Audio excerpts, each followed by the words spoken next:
히브리서 12장 14절부터 17절까지 함께 읽습니다. 모든 사람으로 더불어 화평함과 거룩함을 좇으라. 이것이 없이는 아무도 주를 보지 못하리라. 너희는 돌아보아 하나님 은혜에 이르지 못하는 자가 있는가 두려워하고 또 쓴뿌리가 나서 괴롭게 하고 많은 사람이 이로 말미암아 더러움을 입을까 두려워하고 음행하는 자와 혹 한 그릇 식물을 위하여 장자의 명분을 판 에서와 같이 망령된 자가 있을까 두려워하라. 너희의 아는 바와 같이 저가 그 후에 축복을 기업으로 받으려고 눈물을 흘리며 구하되 버림바가 되어 회개할 기회를 얻지 못하였느니라. 아멘.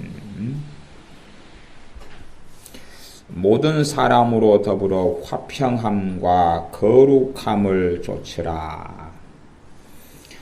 사람들과 살다 보면 사람들의 약점과 허물과 흠이 드러납니다. 그 사람들의 어리석음과 부족한 점들이 드러납니다. 그때에 우리는 정말로 화평을 좇아 사는 사람인지 그렇지 않은 사람인지가 드러나는 자리가 될 것입니다.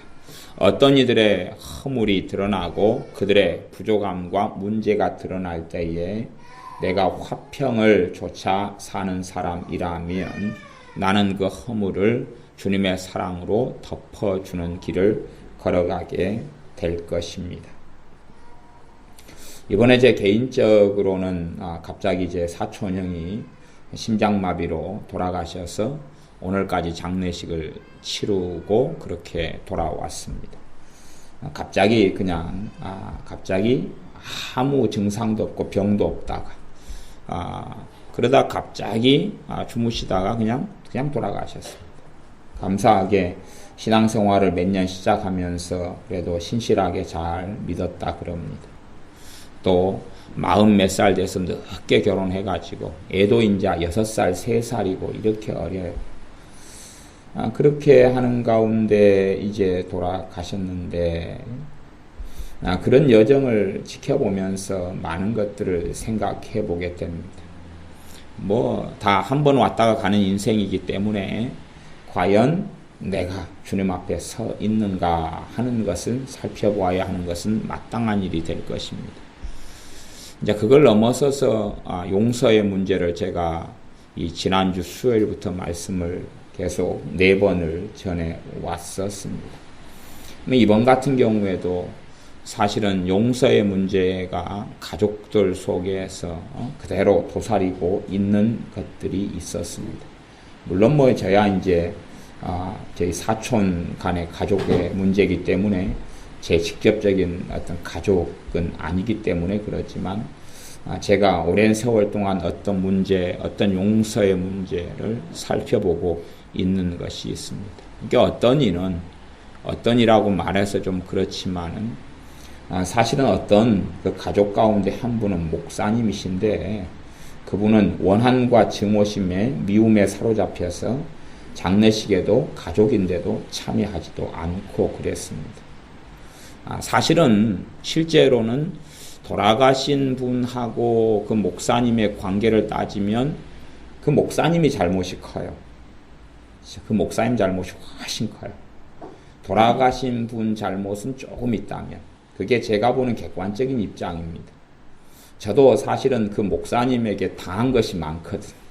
저도 왜 당하는지를 모르고 당하고 그랬어요. 그래서 가서 왜 그런지 몰라도 그냥 잘못했다 그러니까 용서해달라 빌고 그래서 저를 공격하고 물어뜯는 것은 멈추게 했습니다만은 또 이렇게 생겨도 이제 주님께 돌아가 버린 고인에 대해서도 증오심과 원한을 풀지를 않는 거지. 풀지 않는데 가치관은 그러는 것입니다. 저 사람 잘못이지 내 잘못은 아니다는 것이.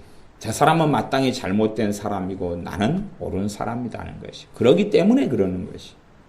아마 설마 그러지만 제가 그분을 아는 성품상으로는 가능성이 충분하다고 생각하는데 그렇게도 생각하고 그렇게 말할 수도 있을 것입니다. 설교 시간에 봐봐라 내 원수가 저주받아 죽었지 않느냐. 당신들도 똑바로 안 하면 그렇게 될 거야.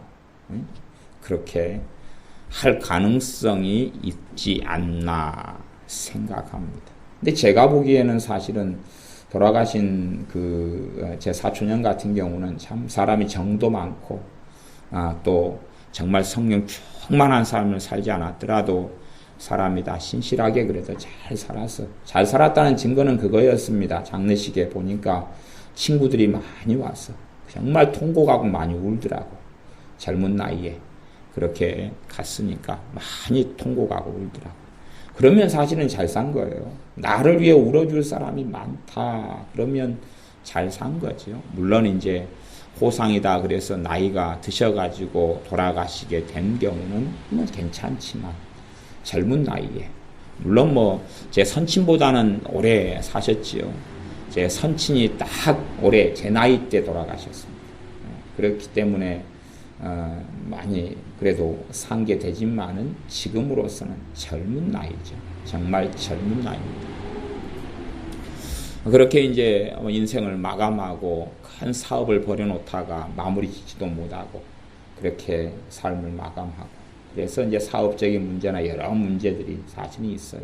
하지만 그 가운데 두 가지 문제는 제가 생각을 해봅니다. 하나는 용서의 문제.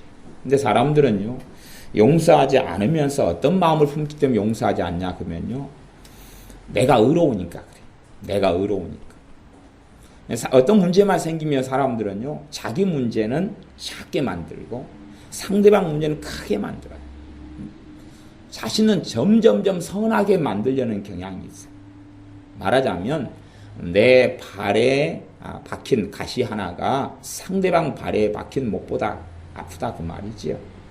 그러니까 내가 겪는 조금의 서러움은 어마어마하게 큰 거고, 상대방이 겪는 큰 것은 아무것도 아닌 것이지.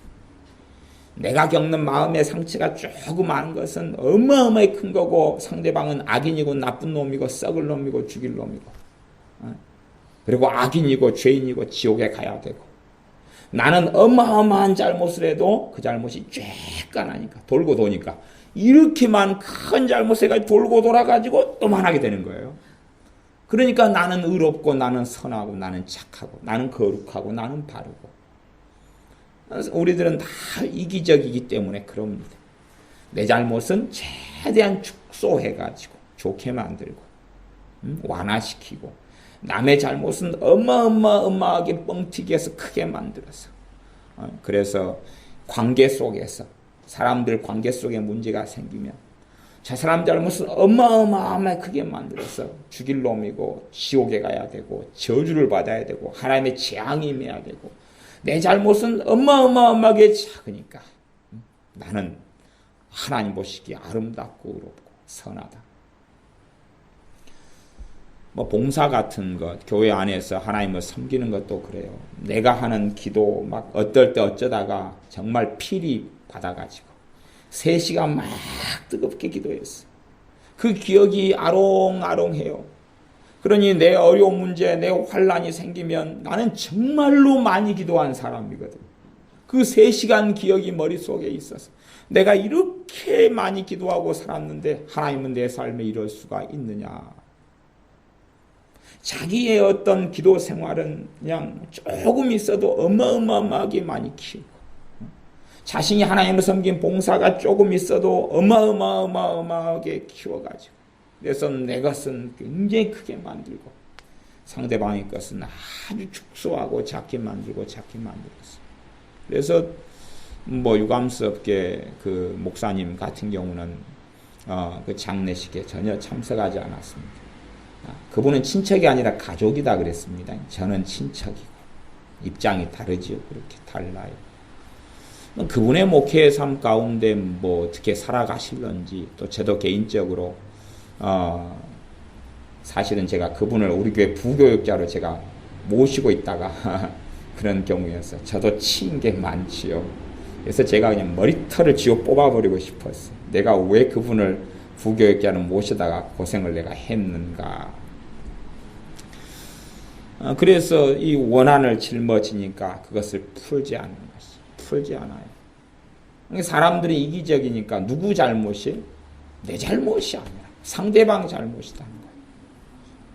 인생이 다 마감되고 끝났는데도 원한을 풀지 않을 정도입니다. 어떻게 하겠냐 그 말이. 이게 참 골치 아프죠. 정말로 부끄러운 것은 그런 사람이 주의 종이라는 거예요. 그럼 거기에서 교인들은 뭘 배우냐는 것이지. 아니 그 목사님의 어떤 식별한 문제를 탓하거나 뭐 그러자는 이야기는 아닙니다. 우리의 모습이라는 것이. 우리의 모습이 우리의 잘못은 최대한 작게 만들고 상대방 잘못은 최대한 크게 만들어야 되는 것이. 크게 만들어야. 그것이 우리가 가진 색안경이고 우리가 가진 편견이고 선입관입니다. 그렇게 우리는 계속하여 어떤 일과 어떤 사건을 왜곡하고 해석하기를 좋아합니다. 우리 마음 안에는 그런 작용들을 가지고 있어요. 객관적이라는 건 사실은 별로 없어요. 그것이 제가 장례식 때 봤던 하나고 또 두 번째는 어떤 것을 봤냐 그러면 참 형제애가 그런 부분의 형제들은 이제 놔두더라도 정말 형제애가 깊다 그런 걸 봤어요. 야 정말 저렇게 뜨겁게 사랑할 수 있을까 하는 것. 그래서 야 존경할 만한 물론 제 그런 친척들에 대한 이야기지만 참 존경할 만한 분들이 많다 그런 걸 봤어요. 어떤 그 가족 가운데 한 형은 있습니다. 한 형님이 있는데 물론 그 형님하고는 가깝습니다. 왜 가깝냐 그러면 그분은 시골 출신이고 그래도 저희는 이 도시 출신이기 때문에 저는 여수라는 아주 그냥 큰 도시 출신이기 때문에 물론 서울에 가면은 전혀 그렇게 알아주질 않더라고요. 그 동네가 어디 있느냐 그러지만은 이제 우리 동네에서는 이 여수라는 도시는 굉장히 큰 도시였어요. 그렇기 때문에 제 친인척들은 다 섬에 살았어요. 이 섬이 얼마나 많습니까? 그냥 수백 개 그냥 깔려있는 섬에 살았어요. 그 섬에 살다가 이제 이 도시로 나와야 되겠는데 발 디빌 언덕이 우리 집밖에 없어요. 우리 집이 친척 중에서 제일 먼저 이 여수 특별시에 나왔거든요. 그래서 여수 특별시에서 우리가 방 한 칸, 집 한 칸 우리가 장만했거든요. 그런 친척들, 막 형제들, 사촌 형제간들이 다 나보다 저보다 제가 거의 막내 계열에 속해요. 제 사촌 형제 이종, 외사촌, 친사촌 이렇게 하면은 50 몇 명이 됩니다. 거기에다가 이제 다 결혼했고 손주까지 본 사람이 반절이에요. 그러니까 손주들까지 해가지고 가볍게 단위가 150에서 200 단위가 넘기 때문에 이름이 다 알지를 못합니다. 지금 애들이 할아버지 그런 애들만 해도 얼마나 많은데 그냥 알지를 못해요. 조카들 다 결혼해가지고 애들 또 드글드글 낳아놨어. 정말 알지를 못해. 숫자 통계가 안 나옵니다. 그런데 그런 사촌들이 이제 우리 여수 특별시에 우리 집만 있어서 와서 어머니가 다 이렇게 많이 키우고 거처나고 돌봐주고 그래서 이게 그런 자 형님 중에 한 분의 이야기입니다. 이 장례식을 치르면서 사실은 그 형님의 가족을 보니까 그 형님 같은 경우가 혼자 참 고생 많이 해가지고 자수성가를 했거든요. 자수성가해서 성공을 했어요. 성공해서 좀 돈도 많이 벌었어요.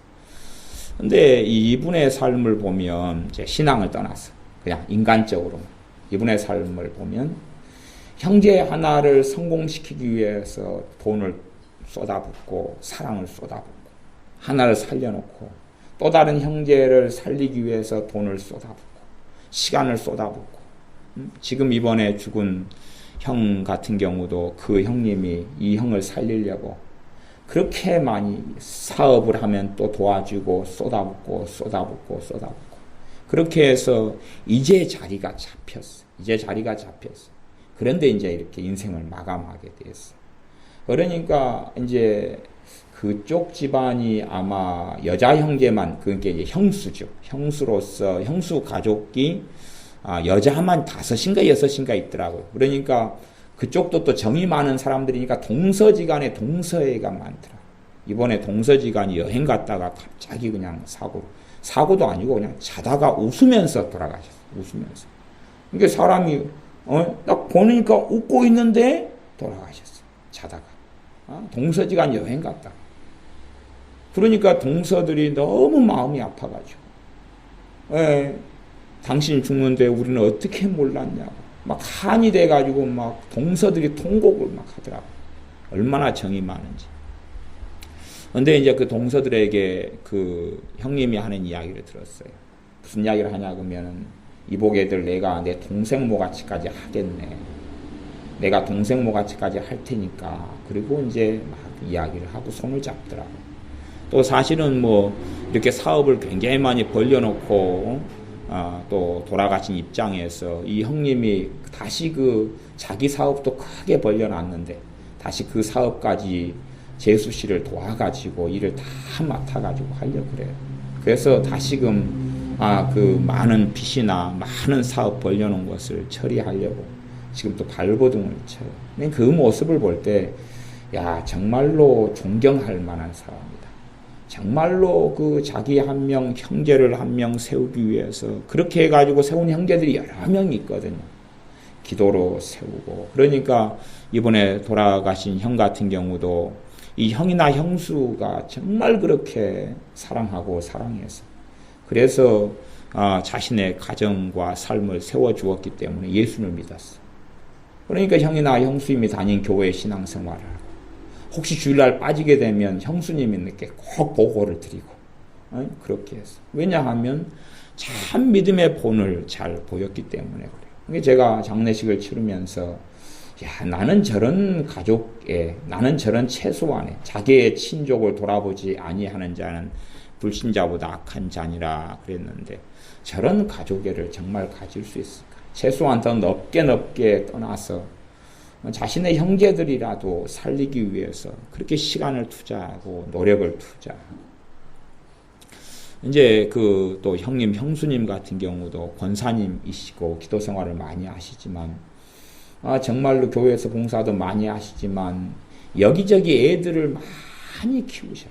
이번에도 돌아가신 형님의 사업이 있어서 그 형수님이 사업을 이어받아야 되는데 참 이제 어렵게 됐죠. 큰 사업이에요. 어렵게 이어받아야 되는데 그래서 애들이 6살, 3살인데 그 형수님이 그러더라고. 애들 내가 키워줄게. 그리고 이제 데리고 이제 키울 요량이고 또 이제 키우기 시작했을 거예요. 그러니까 얼마나 큰 사랑입니까? 그 얼마나 큰 사랑이에요. 참 놀라운 사랑이지. 사실은 저는 그분들보다는 훨씬 못합니다. 제 어머니도 앉아 계시지만은 제 이모님 이수 신앙생활 정말 잘하시다가 주님께 돌아가신 다음에 그 형님 내외분이 제 어머니한테 그랬어요. 이제 가족 간의 어른들 속에서는 이모님밖에 안 살아 계신데 이제 이모님한테 우리가 효도를 다 하겠습니다. 그리고 한 달에 저도 못 드리는 돈, 한 달에 30만 원 이상씩을 드리죠. 생활비로. 그러니까 참 돈이 있어서 문제가 아니라 돈 있는 사람은 돈의 문제는 아니잖아요.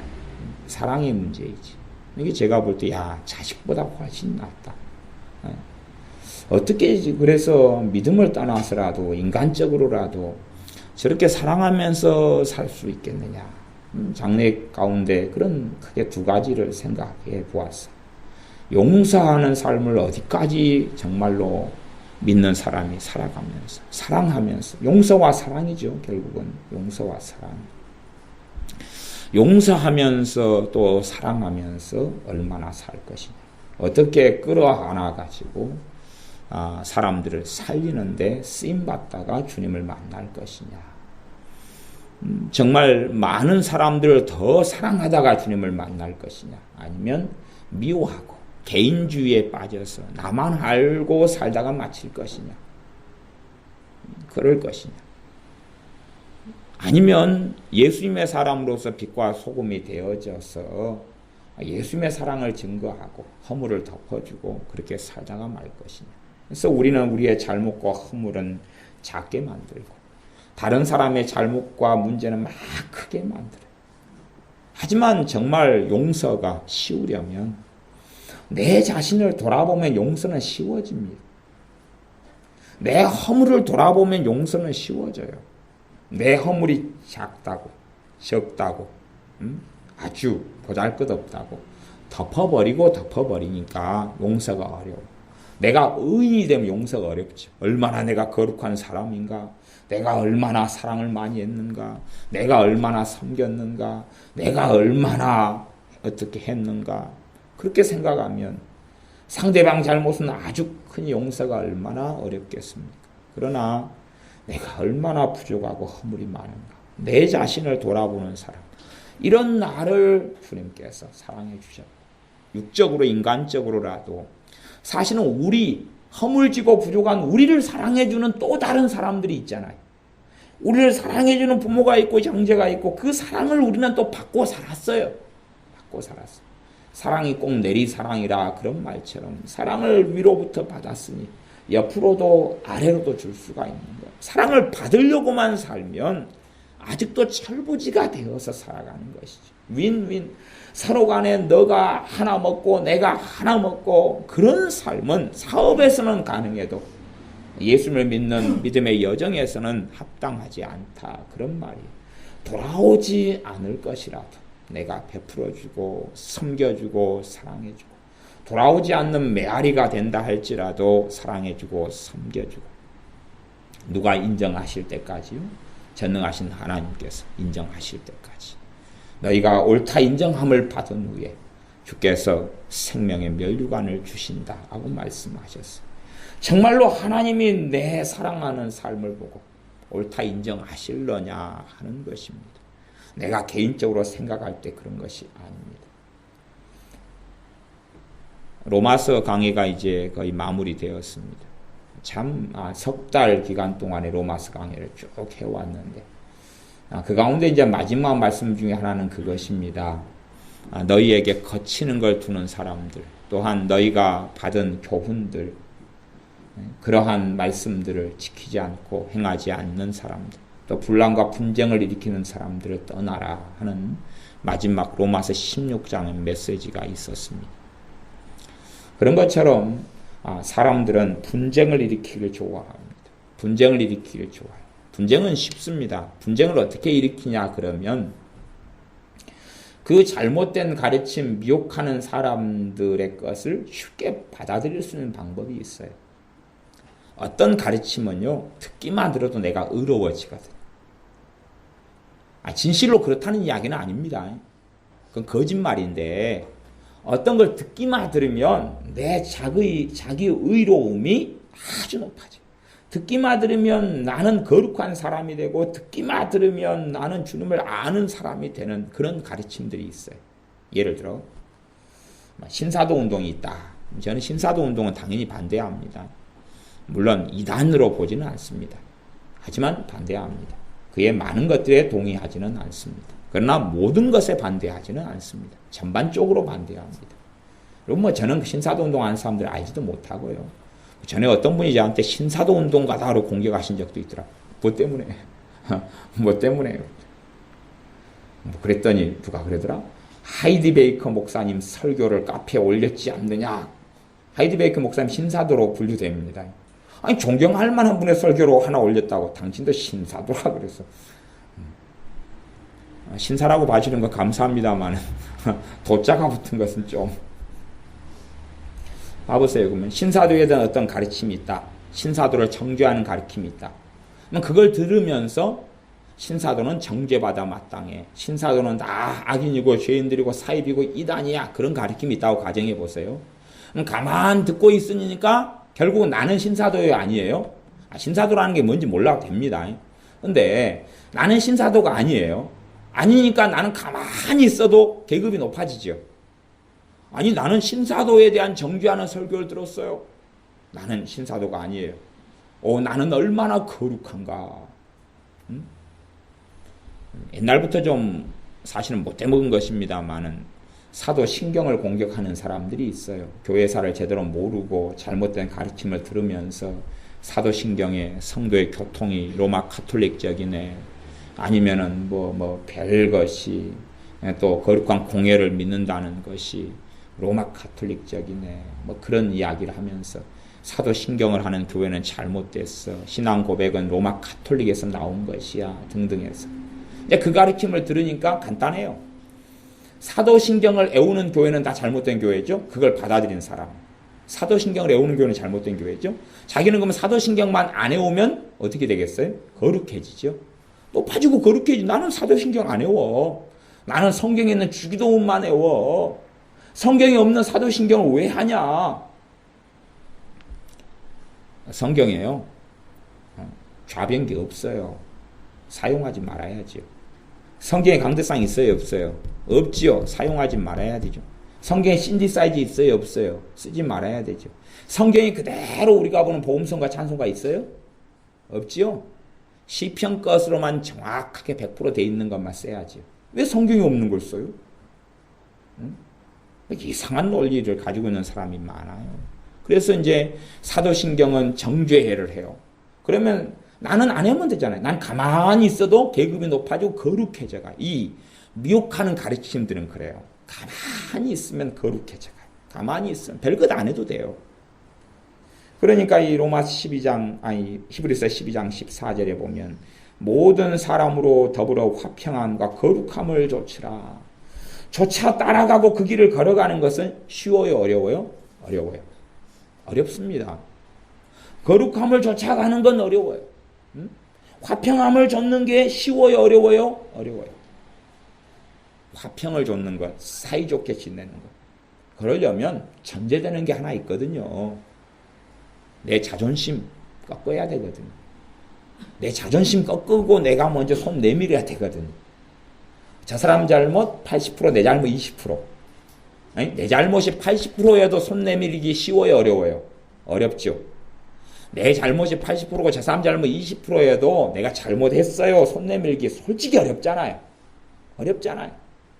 그게 쉬우려면 막걸리 한 잔 마셔야지 쉬워질 거야. 근다고 예수 믿는데 막걸리를 마실 수도 없고 손 내밀기는 어렵고. 그런데 내 잘못은 내가 생각하기에 별로 없어요. 저 사람 잘못이 대부분이에요. 내가 가서 손 내미는 게 쉽냐 이거예요. 저 사람이 더 못된 사람일수록 내가 손 내밀면 그 사람은 어떻게 생각합니까? 네가 잘못했는 것이 증명됐어. 어떤 사람이 저를 막 모함해서, 뭘 제가 대단히 거룩한 사람은 아니에요. 저도 자존심이 꽤 센 사람입니다. 그래서 이걸 한번 꺾으려면 정말 힘듭니다. 근데 가가지고 선물 사가서 잘못했다고 빌었습니다. 아니 모함을 하고 공격을 계속 하니까 스톱하려고. 또 누가 함께 가졌기 때문에 또 그게 좀 쉽더라고요. 혼자는 또 잘 안 되고. 그렇게 했더니 그분이 그러더라고요. 이제 제기로 돌아와서 들어오는 이 아이가, 봐라 와서 자기 잘못을 시인했다. 아니 뭐 잘못한지 알아야지 시인을 하지 말든지. 무조건 용서해달라 그랬죠. 뭔지 몰라도는 안 했어요. 또 뭔지 몰라도 그러면 성질 내거든 상대방이. 그러니까 저 양반이 와서 빌었다. 그렇기 때문에 저 양반이 잘못을 시인한 거다 그런 거예요. 그 때문에 몰라. 지금도 몰라요. 솔직히 오늘 장례식 때 그런 사람을 만나서 도대체 내가 그 몇 년 전에 뭘 잘못했었디요? 당사자 중에 한 명이 왔길래 내가 사실은 물어보고 싶었어요. 물론 그런다 해서 논쟁만 일으켜 분란만 일으키지 화평케 하는 게 아니기 때문에 그냥 한쪽 마음에가 그런 마음이 조금 있었다 그런 말이에요. 내가 잘못이 없는데 손 내밀기가 쉬워요, 어려워요? 어려워요. 이게 어려워요. 내 자존심을 꺾는 것이기 때문에. 그리고 상대방이 깨닫기보다는 더 합리화하기 쉬울 거기 때문에. 봐봐라, 네 잘못을 네가 인정한 거야 이건. 하고 다른 사람들한테 말하기가 쉬워요. 그러나 과연 우리가 사람 앞에서 사느냐, 하나님 앞에서 사느냐 하는 것이. 내가 정말로 하나님을 경외하고 하나님을 존중하고 산다면 우리는 하나님 앞에서 행해야 되기 때문에 그래요. 화평함을 좇는 것은 제가 그래서 어렵다 그랬어요. 어찌 쉽습니까? 어렵습니다. 상대방이 나를 공격하고 나를 저주하고 악담을 하고 다닐 때에 내가 가서 음료수 박스 사가고 내가 가서 손을 잡아주고 사과 박스 사가서 내가 손을 잡아주고 그렇게 하는 게 어떻게 쉽냐 그 말입니다. 그러나 화평함이 몇 입으로 된다고요? 몇 입으로 안 됩니다. 그리고 하고 싶은 말이 막 그냥 치밀어 올라와도 뭐 해야 됩니까? 입을 다물어야 되지. 그래야 화평함을 줬는 거지. 화평함을 조치로 갔다고 해가지고 상대방이 내 마음에 오장육부를 상하게 하니까 확 상을 뒤엎고 뛰쳐나오는 것이 아니다, 그런 말이지. 그 화평함을 줬는 건 쉬운 게 아닙니다. 예수님의 길을 따라가는 건 쉬운 게 아닙니다. 하나님을 경외하는 삶을 사는 건 쉬운 게 아닙니다. 거짓된 가르침은 아무런 액션을 취하지 않아도 가만히만 있어도 거룩하다고 가르칩니다. 왜? 누군가를 정죄해버리면 되거든요. 저는 WCC를 극렬하게 반대합니다. 그러나 WCC를 내가 반대한다 해서 나는 거룩하게 되지 않습니다. 아셔야 됩니다. 제가 WCC 종교다원주의를 반대한다 해서 저는 거룩하게 되지 않습니다. 당연한 것일 뿐이지 거룩하게 되지 않습니다. 그러면 WCC에 가담한 한국교회 목회자들 정리하고 나면 한국교회 절반 이상이 사라집니다. 그럼 절반 제거해버리면 나는 가만히 있어도 등수가 올라갈 것 아닙니까? 그게 거룩하게 되는 방법이라면 그것은 미혹입니다. WCC에 대해 잘못을 이야기하고 종교다원주의의 문제를 이야기하고 이제 주님 오실 때 가까워져 왔기 때문에 점점점 배도한 일이 많아지고 전 세계가 아파져서 모든 민족이 그리스도인들을 공격하게 될 때가 점점 가까워져 오고 있습니다. 그건 당연한 것이 이미 하나님께서 선포해놨고 예언해 나왔던 말씀이고 부분이기 때문에 성취돼 가고 있는 중입니다. 그러나 그들을 내가 정죄하고 그들을 비난하고 공격해서 내가 거룩해지는 길은 성경에는 없습니다. 하나님께는 그런 길은 없습니다. 누군가를 공격하면서 어떤 목회자는 11조 하는 것이 잘못이라고 공격합니다. 그러면 가만히 있어도 그러면 간단하죠. 얼마나 좋아요. 11조 안 내도 되니까. 성경에는 물론 그렇지 않습니다. 성경의 사상과 성경의 가치관이. 그런데 이제 어떻게 공격하냐 그러면 야 교회들마다 11조를 쌓아놓고 산다. 제가 지구교회에 물어보고 싶어요. 지구교회는 11조에 쌓아두고 사는지. 헌금 쌓아놓고 있는 교회 몇 교회 없습니다. 몇 교회 없어요. 다 한 93%의 교회는 가난뱅입니다. 그리고 7%의 부자교회가 있어도 그 부자교회도 꼭 그냥 땅 사고 건물 짓고 하니라고 또 빚에 쪼들리고 있어요. 그래서 사실은 뭐 어마무시하게 돈을 많이 가지고 있는 교회는 별로 없어요. 그냥 몇몇 교회에 한정할 뿐이에요. 나머지는 다 힘들게 살아요. 많은 주의 종들이 힘들고 어렵게 살아요. 일반적으로 90% 이상의 주의 종이 그렇다 그 말이에요. 그런데 11조를 내는 것은 잘못이다. 교회가 11조를 쌓아놓고 산다. 정죄해요. 뭐 얼마나 좋아요. 아이고 안 내고 싶었는데 아멘이요. 그리고 11조 내는 교회 또 목회자 교인들 정죄하면 간단하지요. 그러면 소수만 남지요. 그렇죠. 소수만 남고 가만히 있어도 천국이고 가만히 있어도 최고의 믿음이고 가만히 있어도 최고의 레벨이다 그 말이에요. 장례 예배를 공격하는 사람들이 많아요. 장례식, 장례 예배. 물론 추도 예배 같은 것이 우상 숭배가 될 문제가 너무 많기 때문에 저는 그것에 대한 위험성을 경고하는 설교들은 해왔습니다. 또 어떤 사람들은 장례 예배는 죽은 사람을 위하여 장례 예배를 드린다 그러는데 천주교 빼놓고 개신교 중에서 그런 정신 나간 교회는 하나도 없습니다. 죽은 사람에게 예배하는 목사님이 아무리 이단 사입이라도 안 그럽니다. 그런데 그 어디 있단 말입니까 도대체. 그러니까 그런 게 없으니까 뭐라고 말하냐 그러면 이제 지옥에 올라온 소리 그런 걸 통해서 장례 예배 드린 사람들은 다 지옥에 있다. 손양원 목사님 지옥에 계시고 주기철 목사님 지옥에 계시고 심사참에 반대해가지고 다 고문당해 죽으신 분들 다 지옥에 있죠. 왜? 그분들이 열심히 믿음에 투쟁을 해서 장례 예배를 만드셨거든. 대한민국 땅에. 그 무서운 우상숭배들을 예배로 바꾸는데 그렇게 많이 피를 흘렸거든요. 다 지옥에 있겠네. 얼마나 좋아요.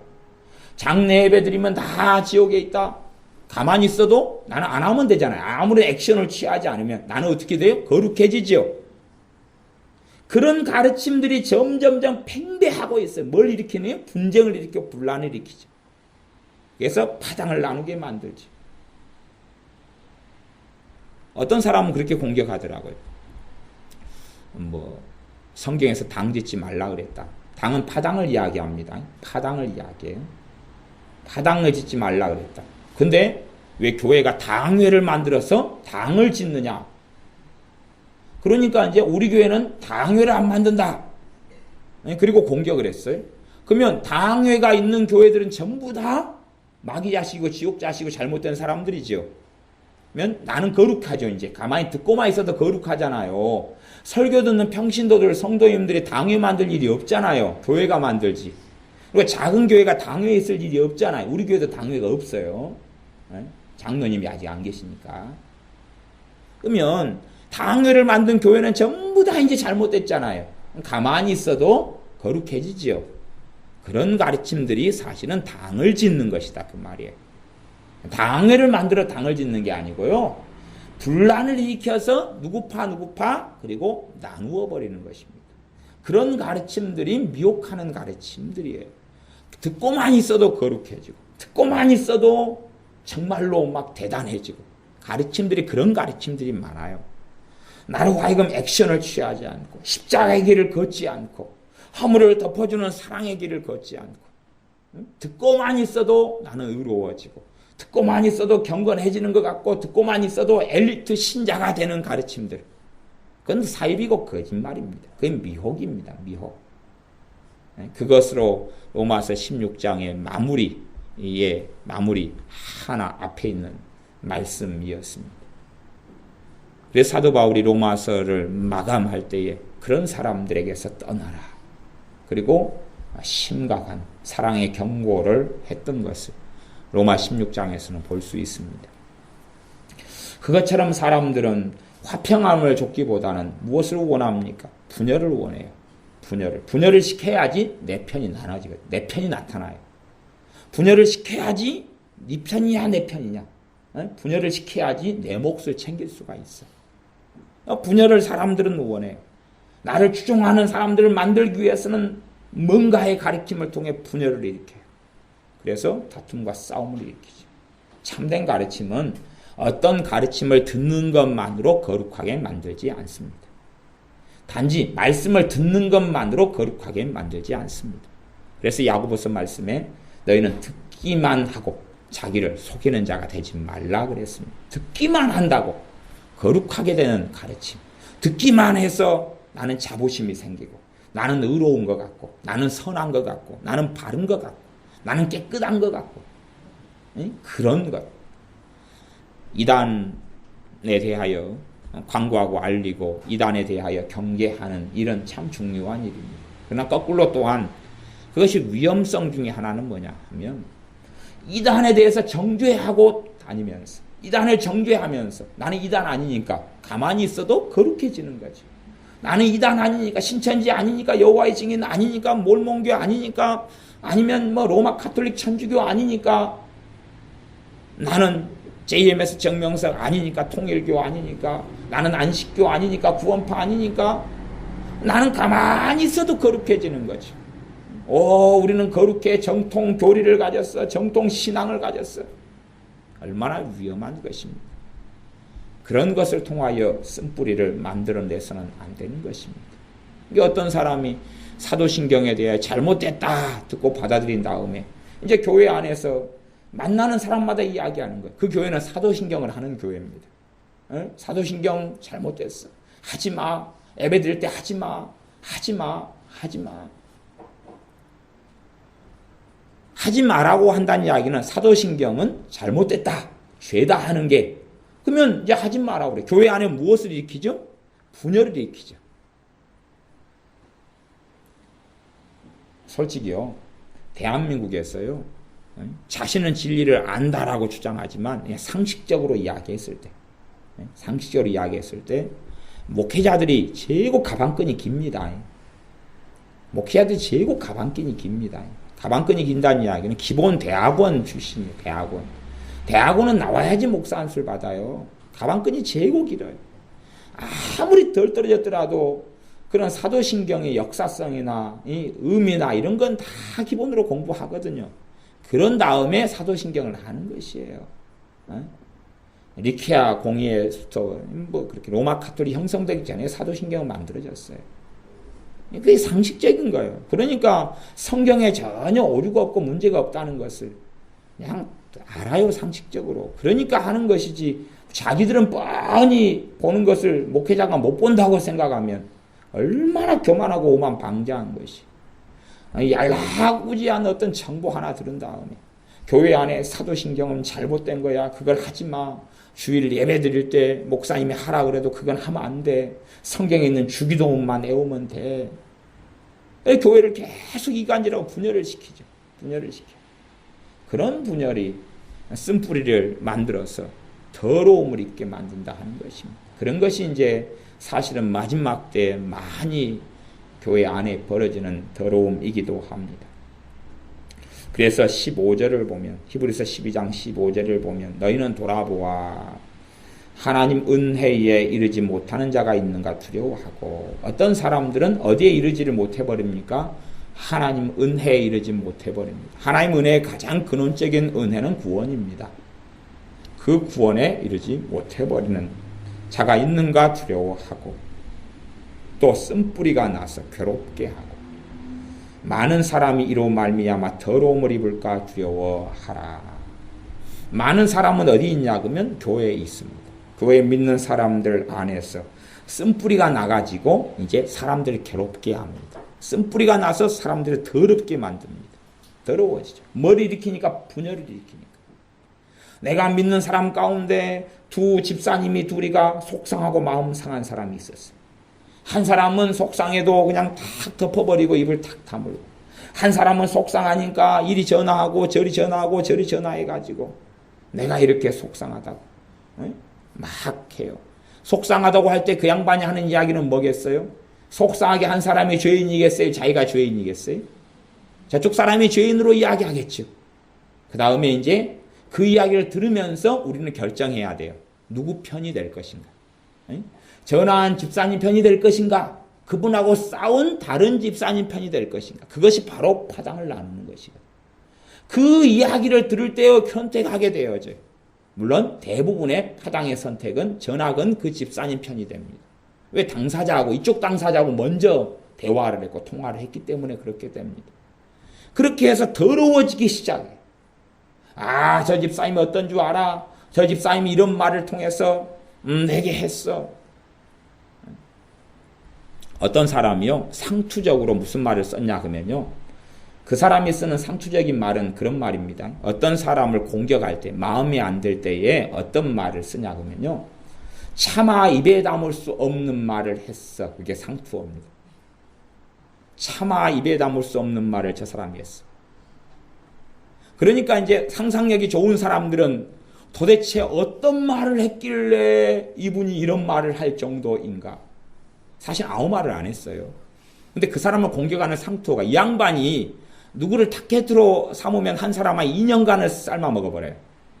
그러다가 이제 그 사람을 지나면 또 다른 타겟을 삼아요. 사냥꾼이 돼서.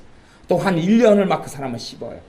그 다음에 또 시간 지나면 또 다른 사람을 사냥해요. 그래서 가까이 지내는 사람들에게는 제가 그렇게 경고도 합니다. 당신도 곧 사냥감이 됩니다. 조심하세요. 당신하고 지금은 다른 사냥감이 있기 때문에 그 다른 사냥감을 뜯어먹느라고 당신하고 사이좋게 지내지만, 이제는 그 사냥감이 다 먹고 나면 그 다음엔 바로 당신 차례요. 그러니 조심하셔야 돼요. 그래가지고 그 사냥감이 마침내 자기 차례가 돌아와서 아이고 뜨거워라. 그리고 그 사람에 대해서 하는 말이 그렇다 그래요. 차마 입에 담을 수 없는 말을 했어. 그러니 특별한 말로 하면 안 되잖아요. 특별한 말이 필요 없잖아요. 그 말만 했어. 차마 입에 담을 수 없는 말을 했지. 대지신문하면 내가 뭐라 그랬어? 내가 뭐 당신한테 욕했다고 이야기 안 했어. 차마 입에 담을 수 없는 말을 했다 그랬지.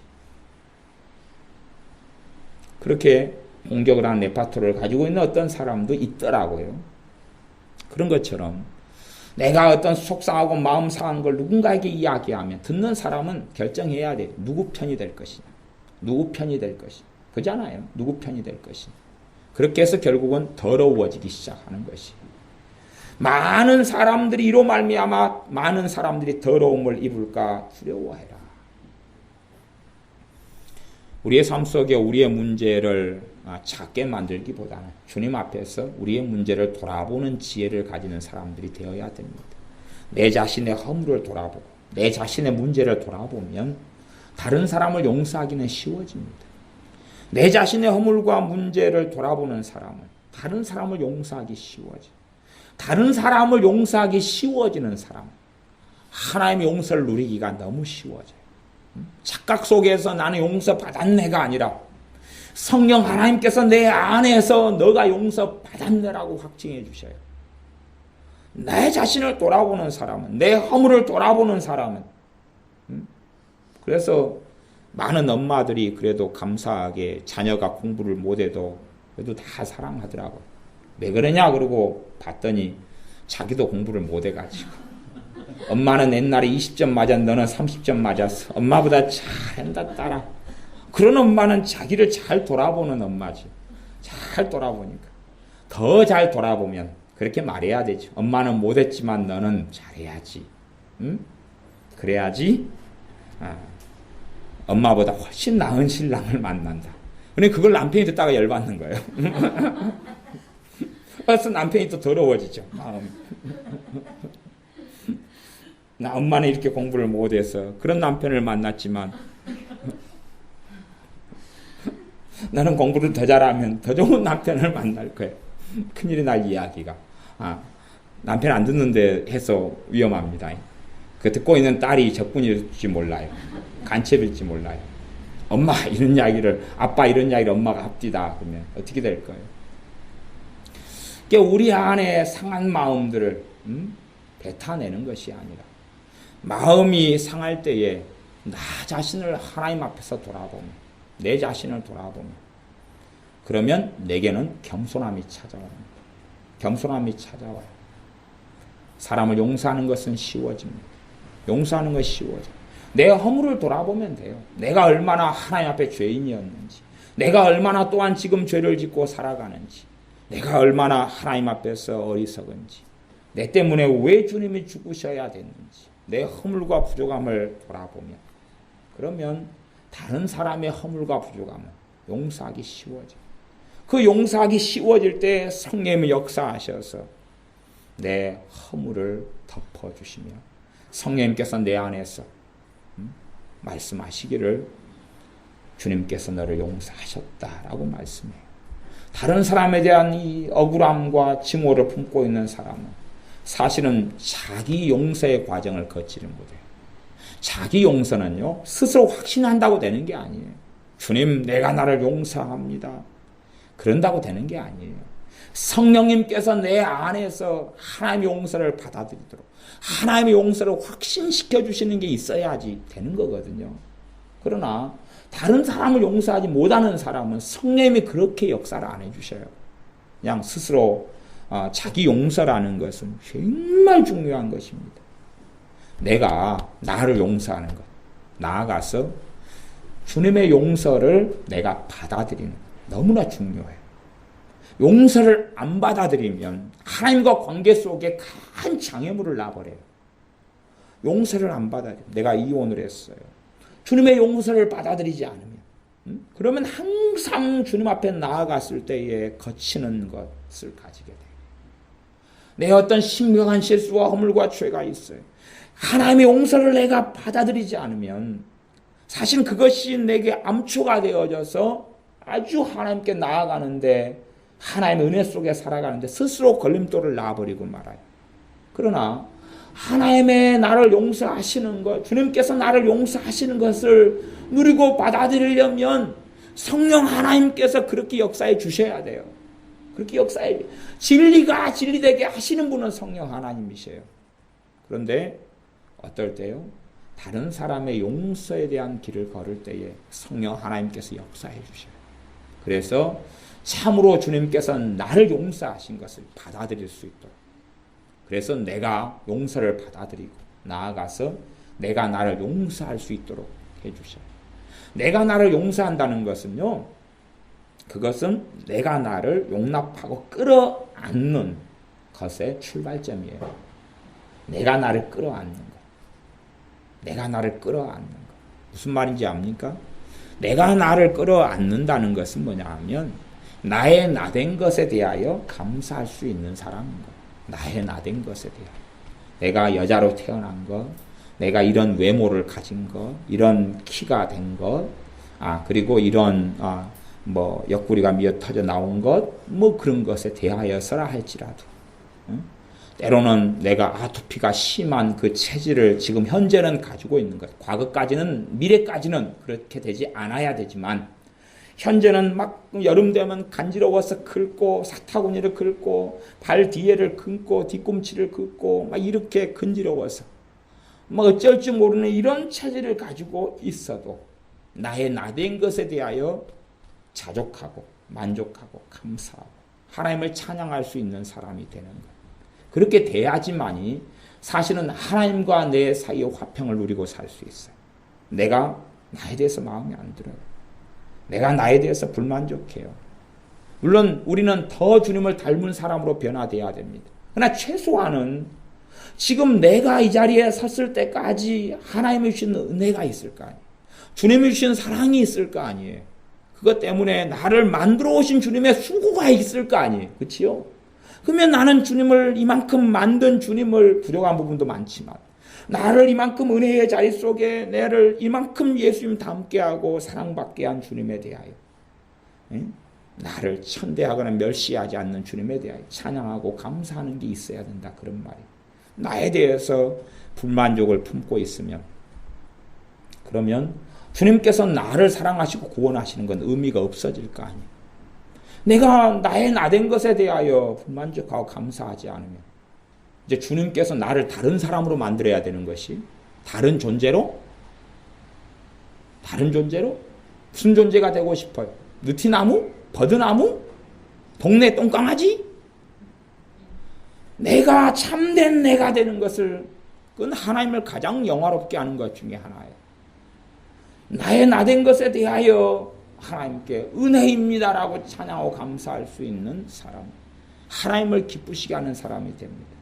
나를 끌어안고 나를 용납하고 나에 대하여 찬양하고 나로 인하여 감사하고 나로 인하여 노래할 수 있는 사람이 되려면 나를 끌어안아야 되거든. 끌어안으려면 하나님의 용서를 받아들이고 누리는 것이, 그것이 그 길을 걷는 징검다리예요.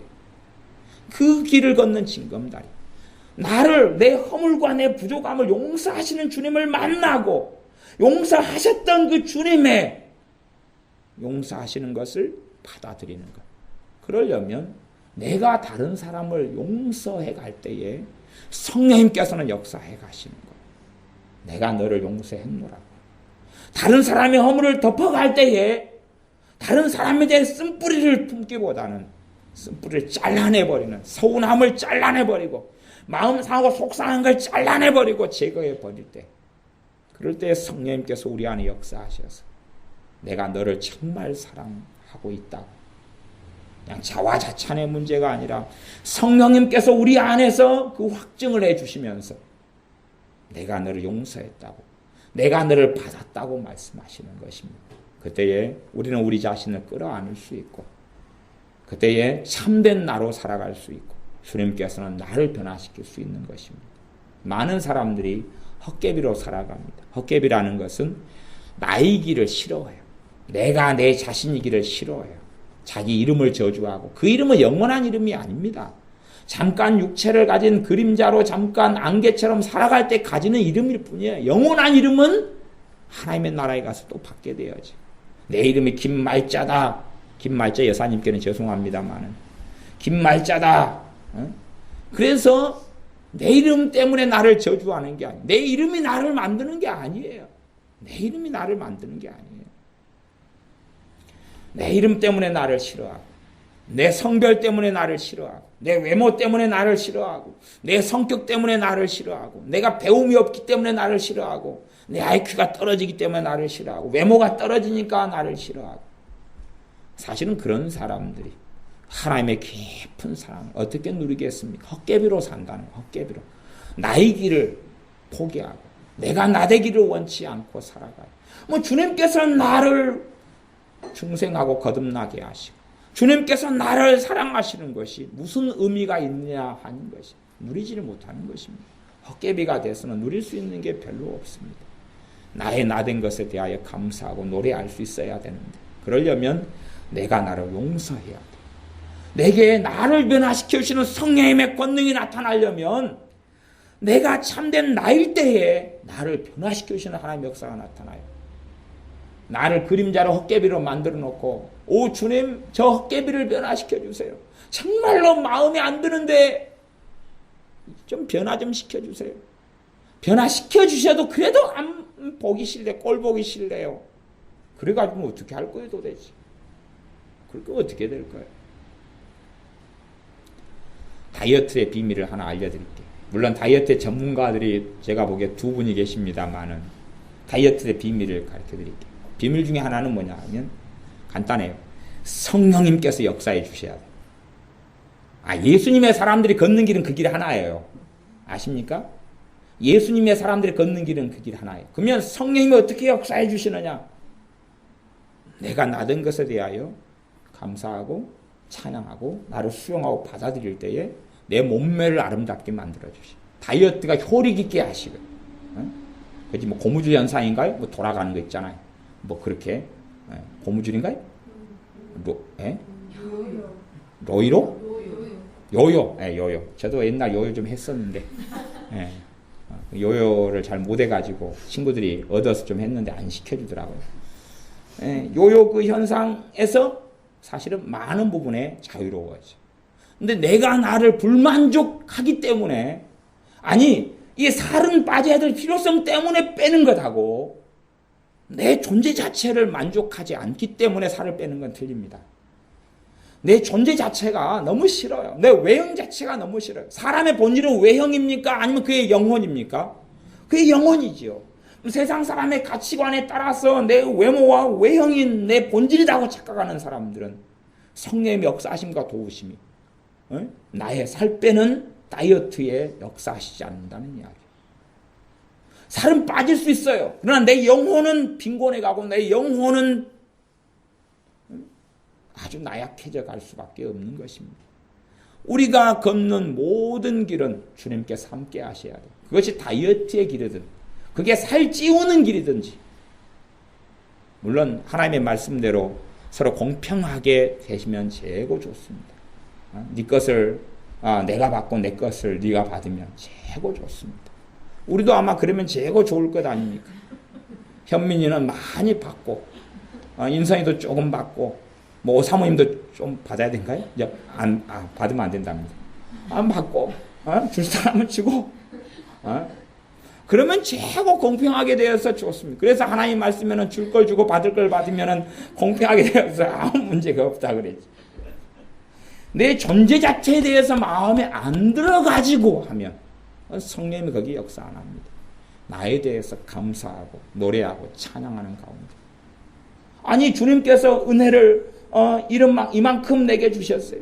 그래도 나는 찬양하고 감사해야지. 너가 작은 것에 충성하면 큰 것으로 주리라. 작은 은혜를 만족하고 감사할 때 은혜가 52kg냐? 이 52kg 된 은혜를 감사하고 만족할 때에 같이 52kg인데 키가 170cm가 되는 은혜를 하나님이 주신다 그런 말이에요.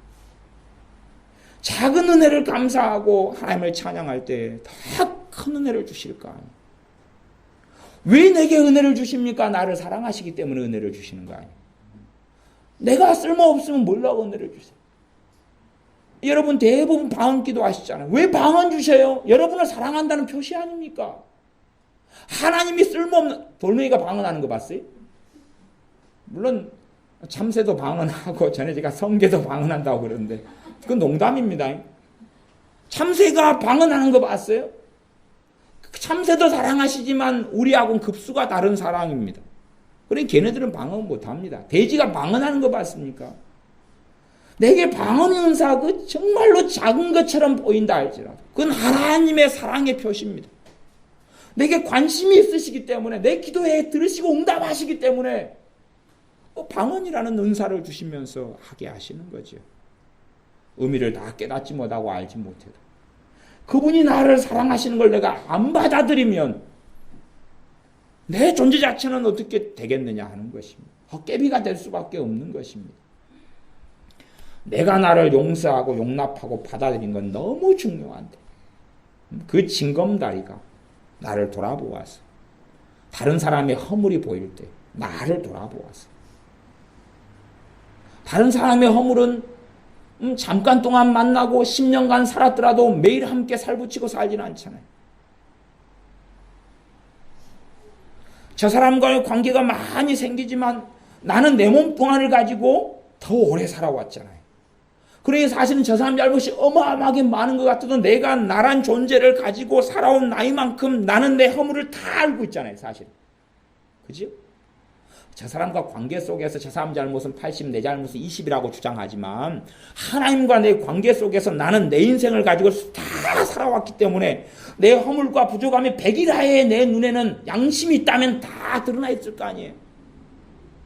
그래서 다른 사람의 허물을 발견할 때에 그것은 일단 제쳐놓고 내 허물을 쫙 펼친 다음 이 나를 받아주신 주님, 나를 받아주시고 용서해 주신 주님, 이 무수하게 많은 허물 속에서 나를 불러주신 주님을 내가 바라본다면 그 다음에 이제 그 허물을 돌아놓고 보면 조그만 하네, 어쩌다가 있었네, 하루에 10번 있어도 내 인생을 파노라마처럼 펼쳐놓고 하나님 앞에 서 있으면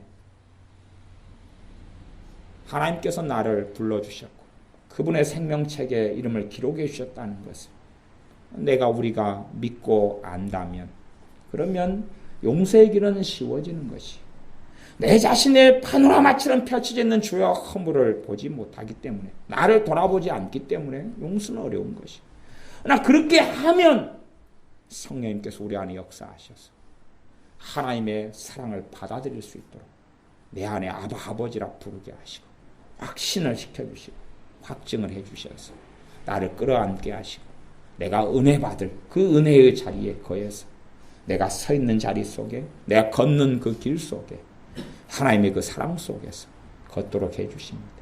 누군가를 용서하는 그 길이 사실은 사랑의 길이고 누군가를 용서하는 그 길이 십자가의 길이고 누군가를 끌어안고 용서해도 그 사람이 돌이키지 않아도 또 사랑하고 걷는 길이 내가 하나님의 충만한 사랑을 받고 누리는 길이며 주님을 영화롭게 하는 길이 되는 것입니다. 기도하겠습니다. 아버지 하나님, 우리가 용서하기보다는 미워하고 저주하기를 좋아하고 사랑하기보다는 또한 화평하게 지내기보다는 내 자존심을 세워서 나는 의롭고 나는 옳은데 저 사람은 틀렸어 라고 주장하기를 훨씬 더 좋아합니다. 많은 사람들의 허물과 문제가 드러날 때에 도리어 성령 하나님 도와주셔서 우리의 무수한 허물을 보게 하시며 우리의 무수히 많은 죄를 보게 하시며 또한 나아가 거기에서 멈추지 않고 거룩하신 주님의 피 흘리심과 십자가에 달리심을 보게 하여 주셔서 이런 나를 받아주신 주님 앞에서 저런 형제의 허물과 부족함을 내가 덮을 수 없겠는가 하고 돌아보아 용서의 길을 걸을 뿐만 아니라 나아가서 우리의 인생 삶 속에서 내 허물을 용서하시는 하나님의 은혜를 더 지극히 누려서 하나님의 용서를 누리고 받아들여 우리 인생과 삶 속에 나를 뜨겁게 사랑하시며 주님의 길로 함께 손잡고 이끌어가 주시는 주님을 날마다 배웠고 살게 하여 주시옵소서. 예수님의 이름으로 기도하옵나이다. 아멘.